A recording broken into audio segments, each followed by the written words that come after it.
अक्सर ये कहा जाता है कि हमारा दिमाग बस एक तरह का बायोलॉजिकल कंप्यूटर है।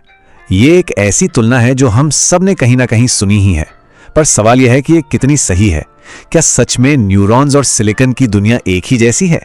तो चलिए आज इसी तुलना की जरा गहराई में उतरते हैं। और यहीं से हमारा सबसे बड़ा सवाल खड़ा होता है, क्या इंसानी दिमाग को सिर्फ एक वेट कंप्यूटर कहना काफी है? मतलब क्या यह सिर्फ एक गीला कंप्यूटर है? देखिए, यह सवाल सिर्फ एक फिलॉसफी का सवाल नहीं है। ये एआई यानी आर्टिफिशियल इंटेलिजेंस का भविष्य किस दिशा में जाएगा यह भी तय करता है। तो इस बड़ी पहेली को सुलझाने के लिए हमें इसे छोटे छोटे हिस्सों में तोड़कर देखना होगा। सबसे पहले हम बात करेंगे इनकी बनावट की, फिर देखेंगे कि इनकी क्षमता क्या है, और आखिर में हम इनके सोचने के तरीके के सबसे गहरे राज को समझने की कोशिश करेंगे। तो चलिए हमारी पड़ताल के पहले पड़ाव पर चलते हैं, यानी इनका फिजिकल स्ट्रक्चर कैसा है। एक तरफ है कुदरत का बनाया हुआ वेटवेयर, हमारा दिमाग, और दूसरी तरफ है इंसान का बनाया सिलिकॉन। और सच कहूं तो यहीं से इन दोनों के रास्ते बिल्कुल अलग होने शुरू हो जाते हैं।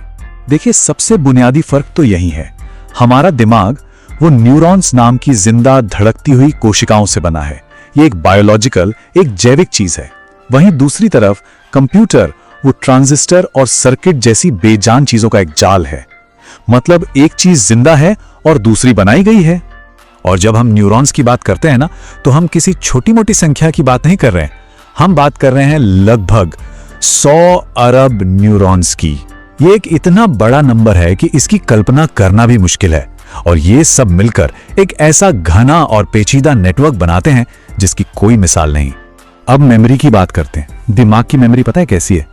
एकदम एक बढ़ते हुए पेड़ की तरह।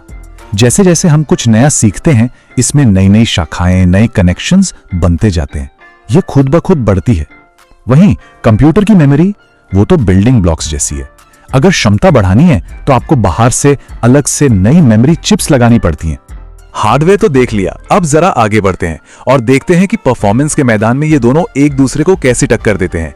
यहां हम बात करेंगे इनकी असली ताकत, इनकी रफ्तार, और ये जानकारी को स्टोर कैसे करते हैं उस तरीके की। हमारे दिमाग की प्रोसेसिंग पावर सच में चौंकाने वाली है, करीब करीब 100 टेराफ्लॉप्स। अब इसका मतलब क्या है? इसका मतलब है कि हमारा दिमाग एक सेकंड में 100 खरब कैलकुलेशन कर सकता है। ये इतनी ज्यादा पावर है कि आज के सबसे तेज सुपर कंप्यूटर भी इसके आगे फीके पड़ जाते हैं। और सबसे हैरान करने वाली बात, ये सब करने के लिए दिमाग को कितनी बिजली चाहिए? सिर्फ 12 वॉट। जी हां, एक छोटे से बल्ब से भी कम। जबकि इतनी ही पावर वाले एक सुपर कंप्यूटर को चलाने के लिए तो एक पूरे शहर को रोशन करने जितनी बिजली चाहिए होगी। जानकारी स्टोर करने का तरीका भी बिल्कुल अलग है। दिमाग में हमारी यादें, हमारे ख्याल, ये सब इलेक्ट्रोकेमिकल सिग्नल्स के एक बहुत ही कॉम्प्लेक्स पैटर्न में स्टोर होते हैं। वहीं कंप्यूटर क्या करता है? वो हर चीज को बाइनरी कोड में बदल देता है। मतलब वो सिर्फ 0 और 1 की भाषा समझता है। तो अगर हम जल्दी से एक नजर डालें तो बात साफ है, एनर्जी इस्तेमाल करने में दिमाग का कोई जवाब नहीं। एक साथ हजारों काम करने की क्षमता यानी पैरेललिज्म, उसमें भी दिमाग बहुत आगे है। और तो और इसमें खुद को ठीक करने का एक इनबिल्ट बैकअप सिस्टम भी है। कंप्यूटर इन सब मामलों में इंसानी मदद पर निर्भर है। लेकिन सुनिए, असली फर्क न तो हार्डवेयर में है, ना ही स्पीड में। सबसे बड़ा, सबसे गहरा फर्क है सोचने की कला में। तो सवाल यह है कि आखिर ये दोनों सोचते कैसे हैं? दिमाग की सबसे बड़ी खूबी है इसका सेल्फ ऑर्गेनाइज्ड या स्व संगठित होना। इसका मतलब है कि ये सीखने के साथ साथ अपनी बनावट को खुद ब खुद बदलता रहता है, बिना किसी बाहरी प्रोग्रामिंग के।